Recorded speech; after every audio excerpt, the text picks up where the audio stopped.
الحمد لله رب العالمين وبه نستعين على أمور الدنيا والدين والصلاة والسلام الأتمان الأكملان الأعظمان الأحسنان الأشرفان على أشرف خلقه وأجل عبيده نبينا وحبيبنا وشفيعنا وقدوتنا وإمامنا وسيدنا وسيد الأولين والآخرين سيدنا محمد بن عبد الله أبي القاسم الأمين وعلى آله وصحبه ومن سار على نهجه وسار على دربه واهتدى بهديه إلى يوم الدين. سبحانك لا علم لنا إلا ما علمتنا إنك أنت العليم الحكيم ولا حول ولا قوة إلا بالله العلي العظيم.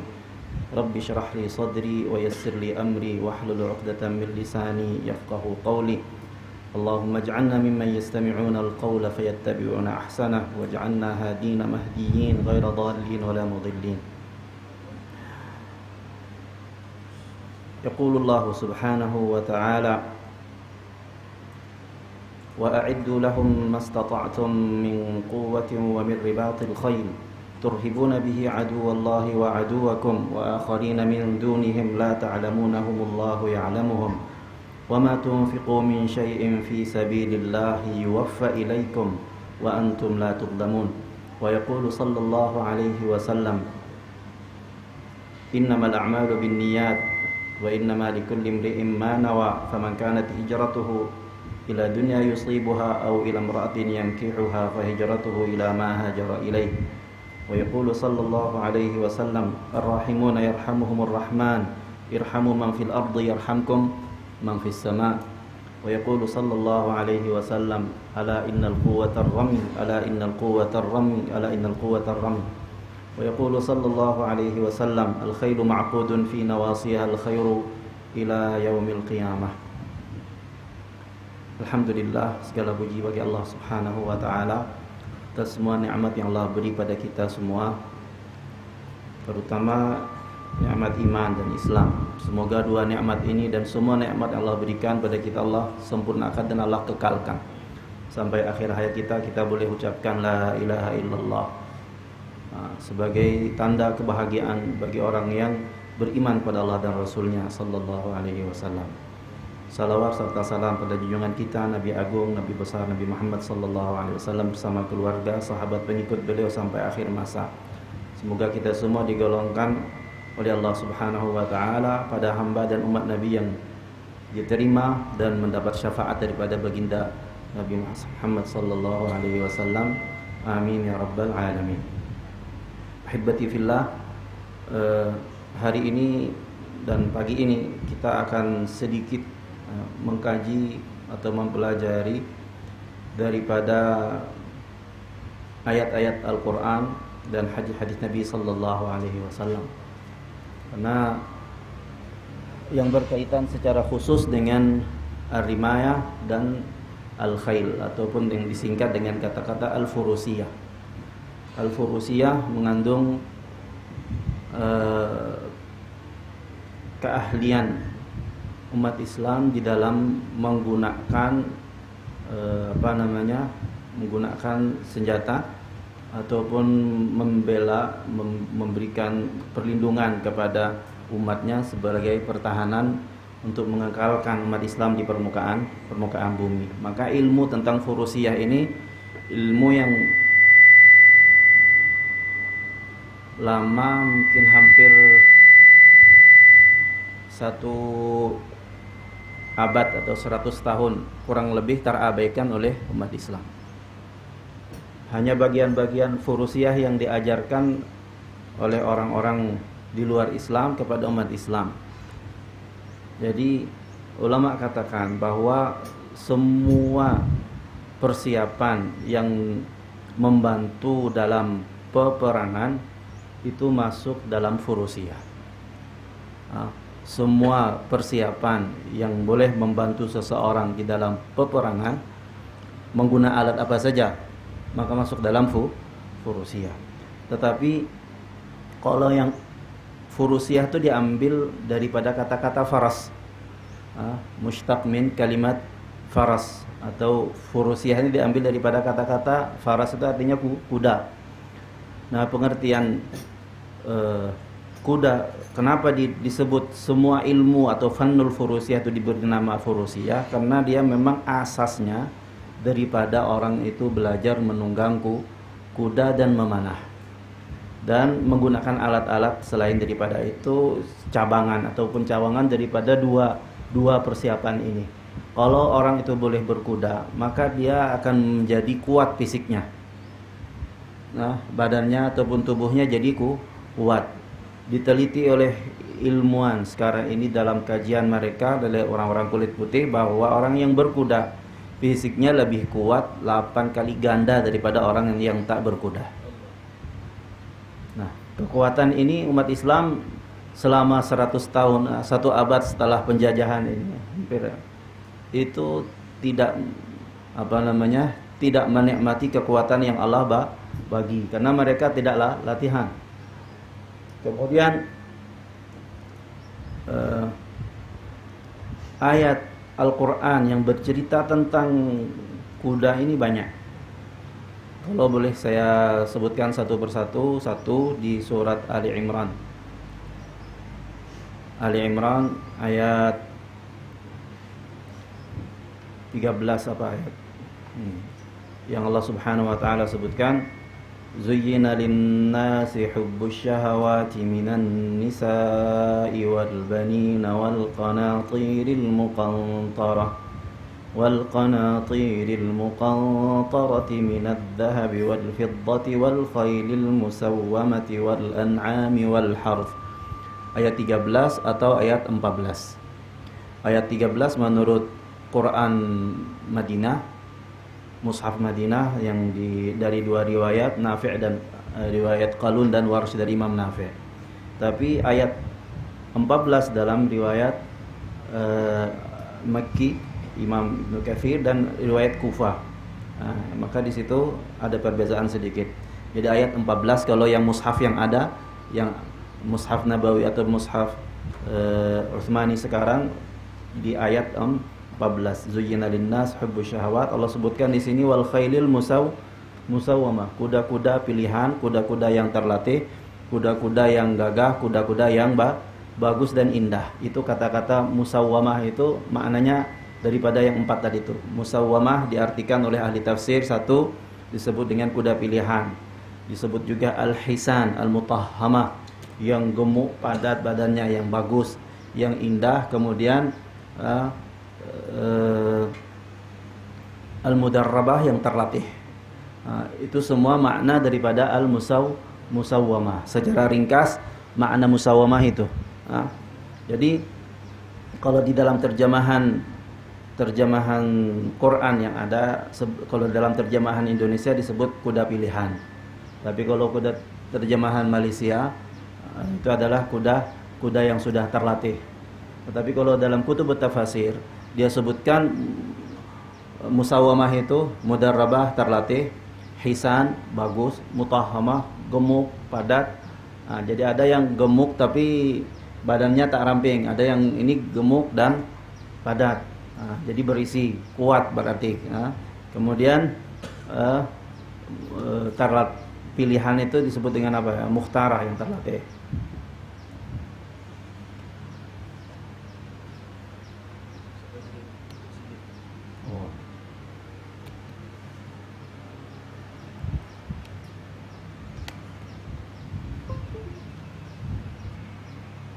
Itu satu, ayat yang pertama Ali Imran ayat 13.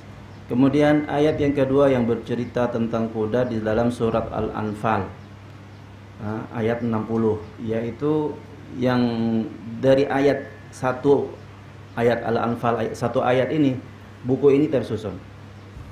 Jadi buku ini tersusun hanya daripada 1 ayat, yaitu surat Al-Anfal ayat 60 yang tadi saya baca di permukaan, yaitu wa'iddu lahum mastata'tum min quwwah. Imam Suyuti rahimahullahu taala dalam kitab tafsir beliau yang masyhur Ad-Durrul Mansur, di situ menyebutkan 126 hadis tentang penjelasan 1 ayat ini saja. 126 hadis di bawah ayat wa'iddu lahum mastata'tum min quwwah. Belum lagi hadis ayat-ayat ataupun hadis-hadis yang beliau jelaskan pada ayat-ayat yang lain. Kayak misalnya ayat yang tadi yang pertama Zuyyina linnas itu ada juga hadis-hadis yang disebutkan di situ. Tapi buku ini tersusun dari satu ayat Al-Quran, yaitu surat Al-Anfal ayat 60. Kemudian Allah Subhanahu wa taala sebutkan juga di dalam surat An-Nahl. Surat An-Nahl ayat 7 ayat 8. Allah Subhanahu wa taala katakan wal khayla wal bighala wal hamira litarkabuha wa zinah wa yakhluqu ma la ta'lamun. Allah ciptakan kuda dan bighal, hamir, litarkabuha untuk kamu tunggang, wa zinah dan menjadi hiasan, wa yakhluqu ma la ta'lamun, dan Allah akan menciptakan kendaraan apa-apa kendaraan yang kau tak ketahui, yaitu apa? Ferrari, apalagi Mercy, dan paling Volvo, Toyota, Honda dan sebagainya. Itu wa yakhluqu ma la ta'lamun, masuk di dalam firman Allah wa yakhluqu ma la ta'lamun, termasuk semua kendaraan modern sekarang. Tapi kalau kita lihat kendaraan yang Allah Subhanahu wa taala sebutkan sebagai nikmat kepada manusia adalah yang nomor satu adalah kuda, wal khayla wal bighala wal hamira, seterusnya. Adapun jadi kalau urutan Ferrari ya, urutan ini adalah nomor 4 kalau saya kata. Nomor 1 kuda, nomor 2 bighal, nomor 3 hamir. Jadi di bawah hamir ya. Di bawah hamir. Kenapa? Kenapa tidak? Karena ini semuanya tunggangan yang ini menjadi tunggangan para nabi-nabi. Nabi Muhammad sallallahu alaihi wasallam dan para nabi lain tak pernah nunggang Ferrari. Itu kelebihannya. Sementara ini kuda ditunggang oleh para anbiya. Begitu pula yang berikutnya. Jadi 1 sampai nomor 3 ini pernah ditunggang oleh orang-orang yang dimuliakan oleh Allah Subhanahu wa taala. Maka dia satu, yang kedua dia langsung diciptakan oleh Allah Subhanahu wa taala. Kalau yang wa yakhluqu ma la ta'lamun ini diciptakan oleh siapa? Oleh Allah melalui manusia. Ya kan? Allah ajar kepada manusia untuk menciptakannya. Tapi Allah nisbahkan wa yakhluqu ma la ta'lamun sebagai penghormatan, penghargaan kepada manusia yang diberi Allah keahlian, kemahiran untuk menciptakan kendaraan-kendaraan tersebut. Kemudian Allah Subhanahu wa taala sebutkan kuda syaitan di dalam Al-Quran, di dalam surat Al-Isra. Namanya kalau dalam hadis disebutkan dengan kuda syaitan. Ayat berapa ini? Allah Subhanahu wa taala katakan di ayat 64. واستفزز من استطعت منهم بصوتك وأجلب عليهم بخيلك ورجلك. Ini Allah Subhanahu wa taala perintahkan kepada syaitan. Karena sebelumnya apa? Ayat 61 Allah firmankan di dalam surat An-Nahl itu apa kata Allah? وَإِذْ قُلْنَا لِلْمَلَائِكَةِ اسْجُدُوا لِآدَمَ فَسَجَدُوا إِلَّا إِبْلِيسَ قَالَ أَأَسْجُدُ لِمَنْ خَلَقْتَ طِينًا. Ingat ketika kami berfirman, kata Allah kepada para malaikat, sujudlah kepada Nabi Adam. Maka mereka semuanya sujud kecuali iblis. Iblis kata, "Asjudu liman khalaqta tina?" Apakah saya sujud kepada yang kau ciptakan dia daripada tanah? Terus Allah Subhanahu wa taala katakan, "Qala ara'aitaka hadzal ladzi." Dia masih kata, "La in ka hadzal ladzi karramta alayya la in akhartani ila yaumil qiyamah la ahtanikanna dzurriyyatahu illa qalila." Terus apa kata Allah? "Idhhab." Qala dhhab faman tabi'aka minhum fa inna jahannama jazaa'ukum jazaa'an mawfura. Pergi kamu. Ini siapa yang Allah suruh pergi?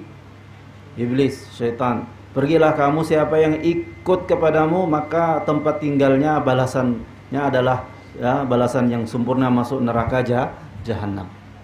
Nah pas itu Allah katakan kepada iblis, wastafziz man istata'ta minhum. Wastafziz man istata'ta minhum bisautika wa ajlib 'alaihim bi khailik. Kamu kata-kata ajlib ini gerakkan massa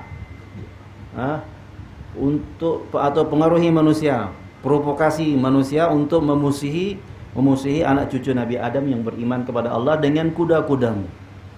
Jadi Allah Subhanahu wa taala bagikan izin kepada iblis untuk menggerakkan massa dia, orang-orang yang kafir. Terus setelah itu menggerakkan kuda-kudanya untuk apa? Untuk membuat jalabah.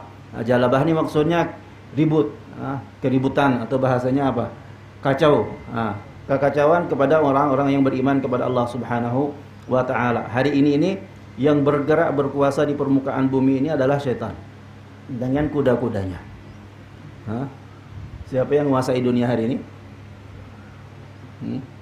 Syaitan dengan kuda-kuda syaitan. Nah, kaitan dengan wa ajlib 'alaihim bi khailika wa rajlik ini Nabi sallallahu alaihi wasallam kan sebutkan dalam halaman 49 hadis nomor 77. Rasulullah katakan dalam hadis yang diriwayatkan oleh Imam Ahmad, wa akhraja Ahmad 'an Ibnu Mas'ud radhiyallahu anhu 'an Nabi sallallahu alaihi wasallam qala al-khailu thalatha. Kuda itu ada 3 macam, atau pemilik kuda ada tiga kelompok, 3 golongan. Kuda 3 macam kuda. Thalathatun farasun lirrahman. Kuda untuk yang maha pengasih, yaitu kuda yang diperuntukkan untuk Allah Subhanahu wa taala untuk membela agama, membela kebaikan, menyebarkan kebenaran. Ini adalah farasun lirrahman. Nah, farasun lirrahman ini udah lama istirahat. Untuk zaman kita sekarang sudah hampir 1 abad lamanya kuda farasul rahman ini istirahat. Direhatkan oleh umat Islam, tak diguna. Akhirnya siapa yang menggunakan? Ya, wa farasun lisyaitan.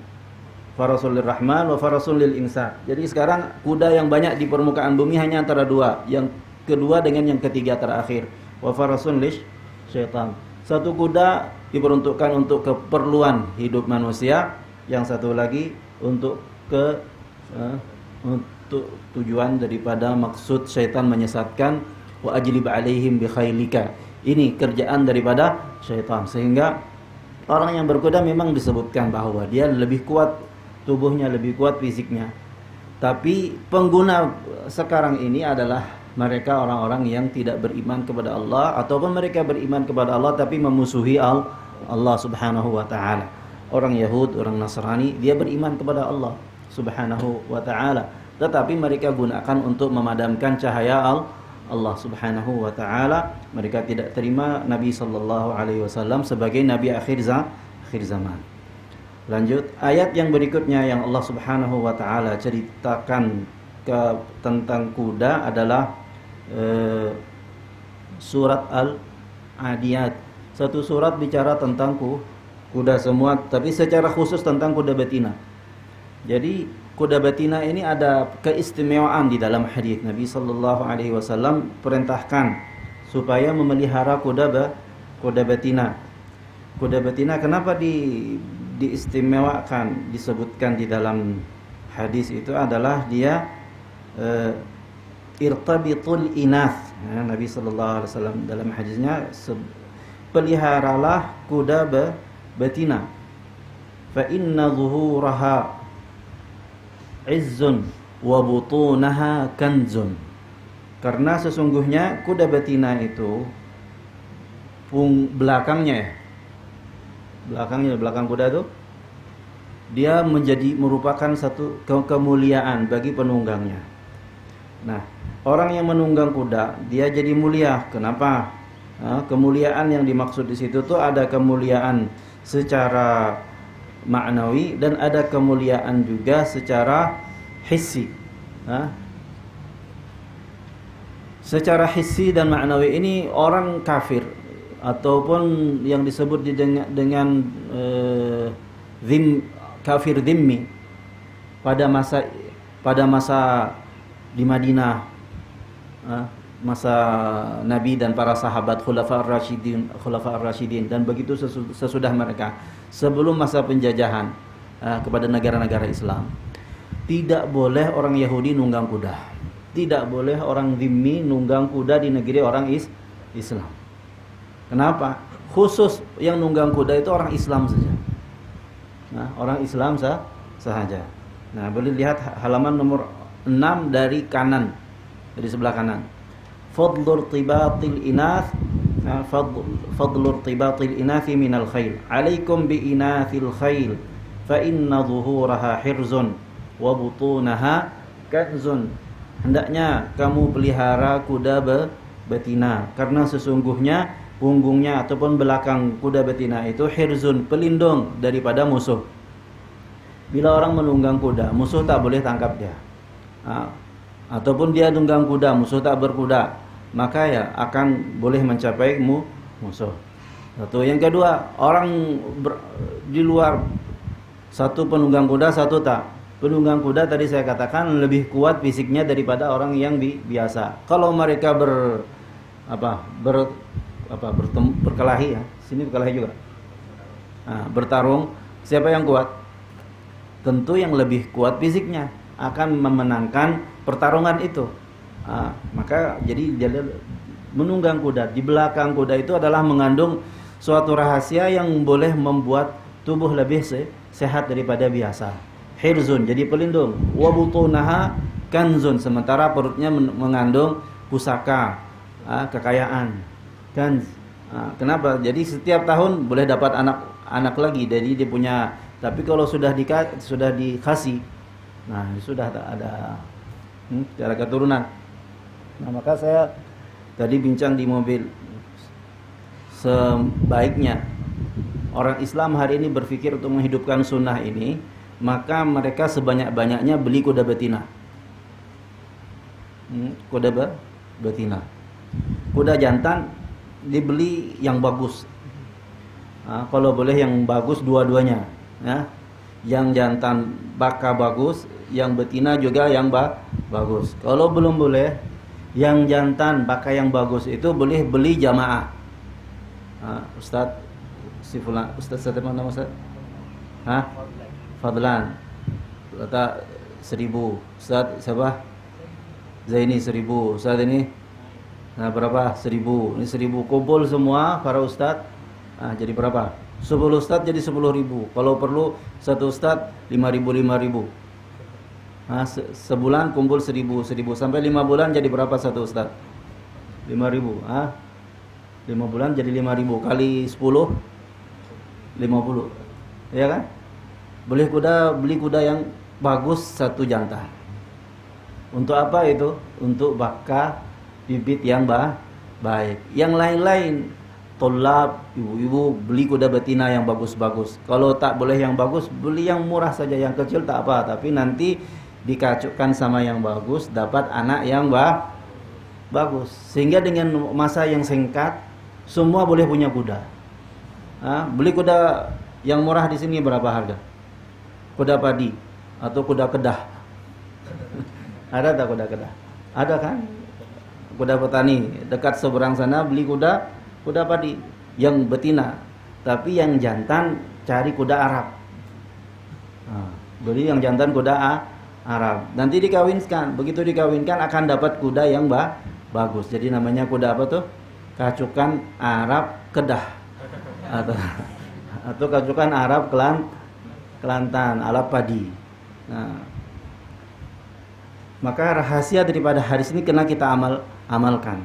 Nabi SAW katakan dalam hadis berikutnya, man ihtabasa farasan fi sabilillahi imanan bihi wa tasdiqan biwa'dihi fa inna shiba'ahu wa riyahu wa rawthahu wa bawlahu fi mizanihi yawmal qiyamah, yakni kiffata hasanatihi. Halaman 6 ya, masih lanjut daripada yang tadi. Barang siapa memelihara kuda, ihtabasa, dia buatkan kandang, kurung, stable. Ihtabasa, jadi ada habas dari kurung, atau maksudnya dipelihara lah. Satu ekor kuda betina. Kata-kata faras ini Nabi SAW sering menggunakan kalau faras untuk kuda betina. Tapi juga faras itu isim am, untuk semua kuda, laki ataupun betina sama, jantan ataupun betina disebut faras. Tapi kadang-kadang Nabi Shallallahu Alaihi Wasallam gunakan kata-kata faras itu khusus untuk kuda betina. Fi sabilillah, semata-mata untuk persiapan di jalan Allah Subhanahu wa taala. Imanan bihi, karena percaya, karena iman kepada Allah Subhanahu wa taala. Wa tasdiqan bi wa'dihi, membenarkan janji Allah Subhanahu wa taala terhadap orang yang memelihara kuda. Fa inna shiba'ahu, maka sesungguhnya kenyangnya kuda, wariyahu, hilang hausnya, wa rauthahu, dan najisnya, wa baulahu, dan kencingnya, fi mizanihi, akan ditimbang di dalam neraca timbangannya hari kiamat, yaumal qiyamah.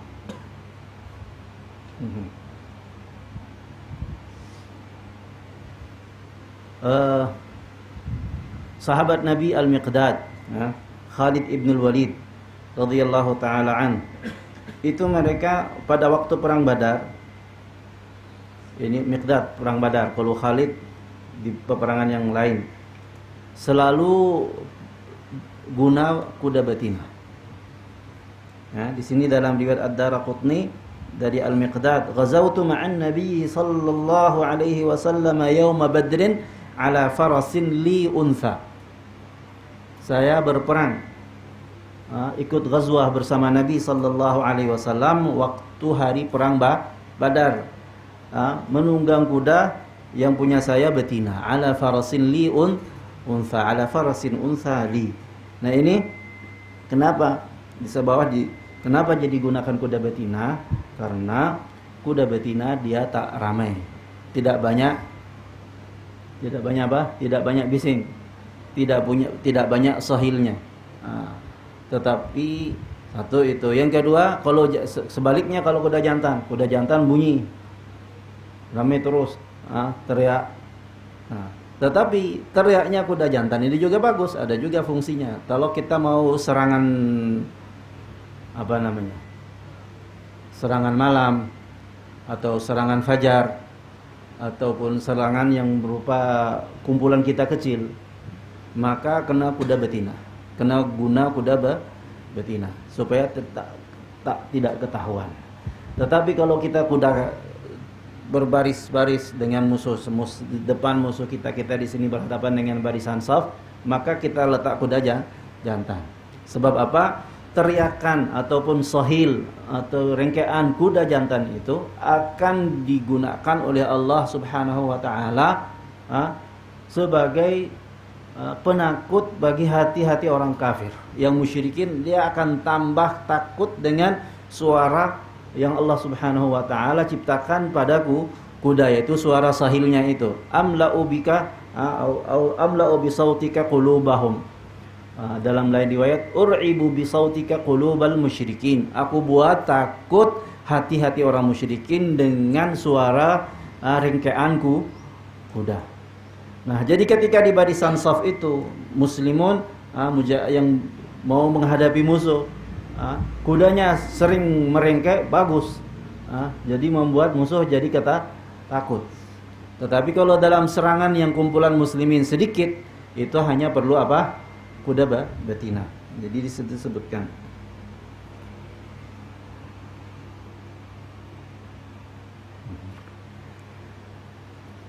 Ini ayat yang keberapa tadi? Ayat yang kuda syaitan, ya, berhubungan dengan ayat yang di kuda syaitan di surat Al-Isra ayat 60 berapa? 64. Kemudian ayat yang berikutnya secara umum di dalam surat Yasin ada. Ayat ini merupakan suatu nikmat yang Allah sebutkan kepada kita. Allah ingat, wa ayatul lahum anna hamanna dzurriyyatahum fil fulkil mashhun. Terus lepas itu, wa khalaqna lahum mim mithlihi ma yarkabun. Ini umum.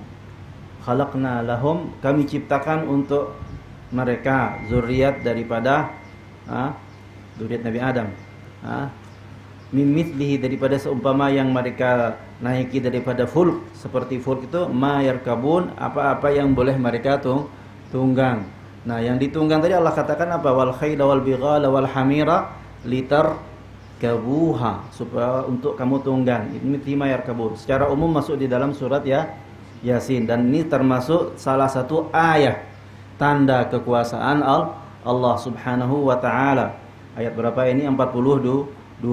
Kemudian Allah Subhanahu wa taala sebutkan juga secara umum di dalam surat Az-Zukhruf, yang mana setiap orang naik kendaraan, dia baca doa subhanalladzi sakhkhara lana hadza wama kunna lahu muqrinin. Allah katakan apa? Ayat 13, litastawu ala zuhurihi thumma tadhkuru ni'mata rabbikum idza stawaitum alaihi wa taqulu subhanalladzi sakhkhara lana hadza wama kunna lahu muqrinin wa inna ila rabbina lamunqalibun. Ayat 13 surat Az-Zukhruf. Nah, Allah Subhanahu wa taala yamtan atau menyebutkan nikmat yang agung kepada manusia supaya mereka mengingati nikmat tersebut apabila mereka sudah duduk dengan tegak di belakang kuda atau di belakang kendaraan-kendaraan yang disediakan oleh Allah Subhanahu wa taala, idastawaitum alaihi. Kemudian kamu membaca doa yang masyhur yang biasa kita baca waktu kita naikkan kendaraan. Namun perlu penyempurnaan daripada doa ini. Kita biasanya nunggang kendaraan wa yakhluqu ma la ta'lamun, tapi mesti doa ini dibaca di atas kuda yang Nabi tunggang, yang hewan yang biasa Nabi tunggang, yang seumpama yang Nabi tunggang, yaitu kuda. Begitu kita tunggang kuda, maka kita ingat dahulu persis Rasulullah sallallahu alaihi wasallam dan para anbiya sebelum beliau menunggang kuda terus baca doa yang sama. Karena asal doa ini digunakan di waktu nunggang apa? Nunggang dabbah atau nunggang kuda dan yang berikut tiga itu, al-khayla wal bighala wal hamir. Itu penggunaan ayat ini pertama-tama, bacaan subhanalladzi sakhkhara lana hadza itu adalah untuk apa? Untuk doa, untuk kuda. Jadi Nabi sallallahu alaihi wasallam dan seluruh sahabat, tabi'in, tabi'ut tabi'in, salafun as-salihin, semuanya ketika mereka nunggang kendaraan mereka baca doa ini, itu yang asli. Selepas itu, hari ini masih banyak yang belum pernah nyoba nunggang kuda, ya kan? Siapa yang sudah pernah? Coba, saya mau tahu daripada asatidz yang sudah pernah nunggang kuda, tuh naik di atas kuda. 1, 2, 3, 4, ramai juga. Alhamdulillah ini. Berarti Ustaz sudah punya kuda lama di sini. Ya. Nah, tapi dibanding dengan umat Islam yang lain, sangat sedikit. Kita maka bersyukurlah kepada Allah Subhanahu wa taala sudah amal ini. Sudah mengamalkan. Di sini Allah Subhanahu wa taala katakan, kamu ingat nikmat rabbikum, dan ada satu rahasia di dalam ayat ini, litastawu. Aturan yang benar nunggang kuda itu duduk dengan tegak.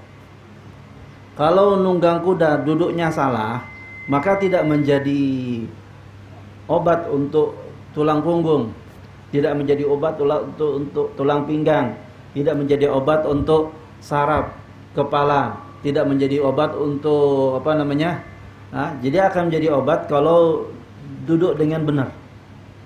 Duduk dengan cara yang benar. Tetapi orang yang uzur boleh nunggang dengan cara apa saja, yang mana yang penting dia nunggang. Sehingga orang autism nunggang kuda boleh sembuh. Di Kelantan saya ketemu, dibawa ke satu stable di Kelantan ini. Satu orang dokter hewan. Dokter autism. Dokter autism.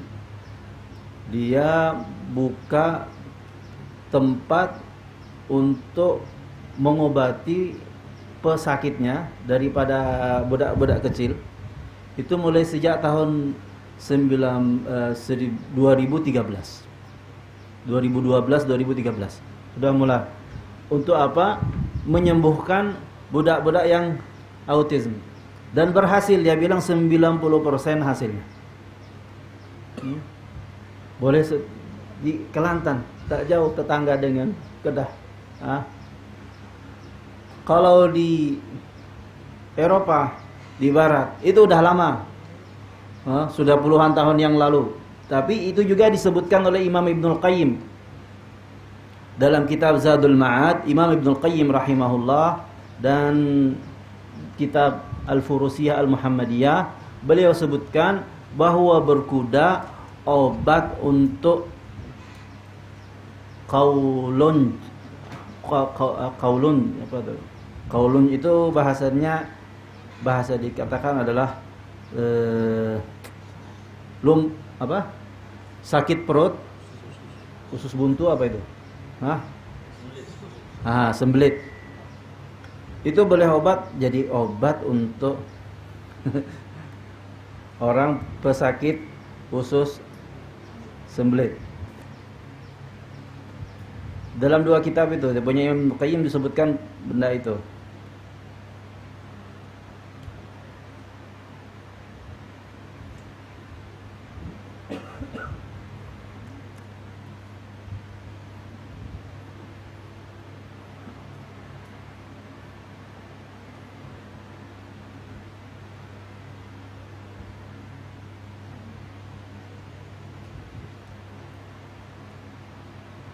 Jadi beliau katakan dia menghilangkan penyakit-penyakit al-muzminah. Apa penyakit muzminah itu? Penyakit yang apa ya? Muzminah itu bahasa kitanya di sini apa?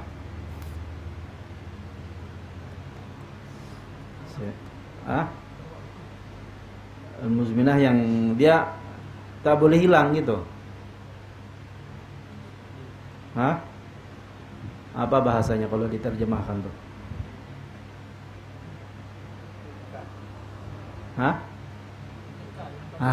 Itu yang berkekalan, penyakit yang susah sembuh. Nah, penyakit yang susah sembuh itu apa kalau sekarang? Stroke, lumpuh. Boleh sembuh dari stroke. Susah sembuh dari penyakit tapi berkuda boleh menyembuhkan penyakit-penyakit yang susah disembuhkan dengan masa yang lama.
Al-amrad al-muzminah, satu ya, yang susah sembuh dalam masa yang sangat panjang.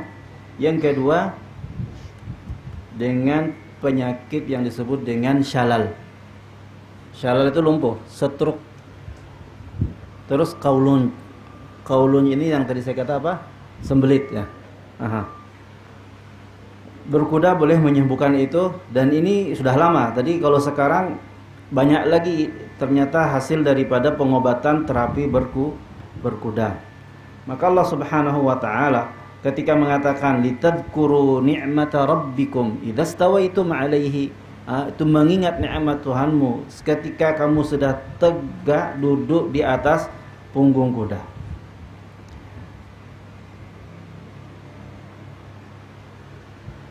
Ayat yang berikutnya surat Al-Adiyat ya. Surat Al-Adiyat satu surat khusus tentang kuda betina. Nah, surat Al-Adiyat ini Diturunkan oleh Allah Subhanahu wa taala cerita tentang kuda saja. Wal 'adiyati dhabha, demi kuda betina yang lari terengah-engah. Fal muriyati qadha, yang mengeluarkan kembang api dari kakinya. Fal mughirati subha, yang menyerang musuh di waktu subuh. Fa atharna bihi naq'a, maka kami tebarkan daripada larinya kuda waktu dia menyebar itu adalah debu. Fawasatna bihi jam'a, tiba-tiba kuda sudah berada di tengah-tengah barisan musuh. Fawasatna bihi jam'a, innal insana li rabbih lakanud, sesungguhnya manusia kepada Tuhannya selalu kanud. Kanud ini diartikan oleh ahli tafsir malas untuk bersyukur, kemudian ingkar kepada nikmat Allah Subhanahu wa taala, dan tidak mau taat. Wa innahu ala dzalika lasyahid, dan dia atas perkara yang demikian itu tahu menyaksikan. Kenapa? Wa innahu lihubbil khairi lasyadid, karena mencintai kebaikan. Yang dimaksud dengan kebaikan di sini harta benda. Jadi berapa ayat? 5 apa 6? 5 ayat tentang kuda. Ada 2-3 ayat umum, atau 3 ayat umum. 3 apa 4 yang 2 surat daripada 2 surat Yasin cerita tentang. Tapi yang umum ini bukan hanya 2, ada lagi yang lain. Itu yang baru saja yang saya sempat cari. Tapi sebetulnya ada beberapa ayat lagi, tapi saya lupa, belum sempat untuk membuka ayat yang lain. Kembali kepada kitab ini, ya. Kitab ini, kalau saya lihat, satu Imam Asyuti rahimahullah mengumpulkan 126 hadis dalam satu ayat. Tapi kalau dikumpulkan seluruh kutubus sunnah, ya, hadis yang berkaitan dengan nomor berulang-ulang di sini hadisnya, yaitu al-khailu ma'qudun fi nawasihal khairu, itu dalam hadis dari 61, ya. Hadis 61.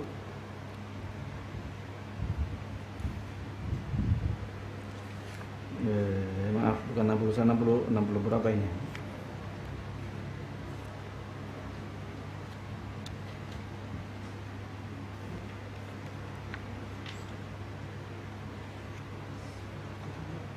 Hmm? 63 ya? 67 ya? 67. Itu berulang terus hadis itu. Al-khailu ma'qudun fi nawasihal khairu ila yaumil qiyamah. Ini berulang banyak. 65, 66, 67, 68, ya. Terus 69. Kemudian 70, 71, 72, 73, 174. Terulang terus lafaz hadis, al-khailu ma'qudun fi nawasihal khairu ila yaumil qiyamah. Berulang dari hadis nomor 66 sampai kepada 70 berapa tadi?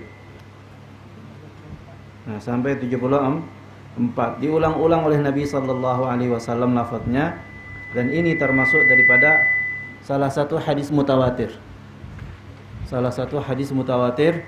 Kalau kita buka, kemarin saya coba buka daripada 189 kitab dari kutub mutunul hadis, daripada program Asyamilah ini, ada semua hadis itu. Daripada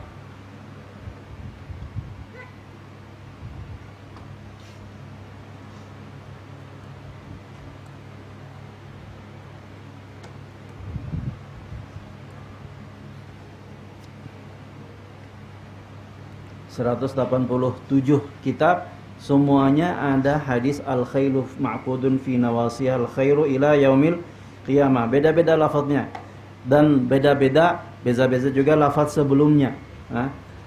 Kalau kita lihat daripada 65 fi nawasihal khairu, itu lafaz pertamanya apa? Dari halaman 42, muka 42. Rasulullah kata al-khailu ma'qudun fi nawasihal khairu ila yaumil qiyamah. Hadis berikutnya 66, al-khailu ma'qudun fi nawasihal khairu ila yaumil qiyamah. Ada tambahan, qila ya Rasulullah ma dzaka? Qala al-ajru wal ghanimah. Nah, kemudian 67, al-khailu ma'qudun bi nawasil khairi ila yaumil qiyamah. Al-khailu ma'qudun al-khairu ma'qudun bi nawasil khair. Kebaikan terikat pada ubun-ubun kuda sampai hari kiamat. 68, al-khailu ma'qudun fi nawasihal khairu ila yaumil qiyamah. Sama qila ya Rasulullah wa ma dzaka? Qala al-ajru wal ghanimah. Kemudian 69, al-khailu ma'qudun fi nawasihal khairu ila yaumil qiyamah wa ahluha mu'anuna 'alaiha. Dan ahlinya ataupun pemilik kuda ditolong, dapat pertolongan atas kuda. Nah, berkaitan dengan pertolongan terhadap pemeliharaan kepada kuda ini, itu dari hasil pengamatan sekilas, sekilas. Kalau perlu diadakan semacam penelitian, ketemu dengan orang kuda, saya sekilas menemui dan tanpa sengaja, setiap orang yang pernah memiliki kuda, dia bilang macam-macam. Dahulu saya susah, sekarang alhamdulillah. Dahulu saya sering kemalingan. Apa kemalingan di sini? Kecurian, ya. Dulu sampai 1 bulan tuh mesti kena ada yang curi benda-benda saya di rumah, di kedai. Kadang-kadang mobil saya dicuri, kadang-kadang roda ban mobil tuh ada yang curi. Tapi selepas saya beli kuda dan pelihara kuda, tak pernah itu lagi berlaku. Jadi hasil pengamatan ringkas, ya, tak disengaja. Bukan kalau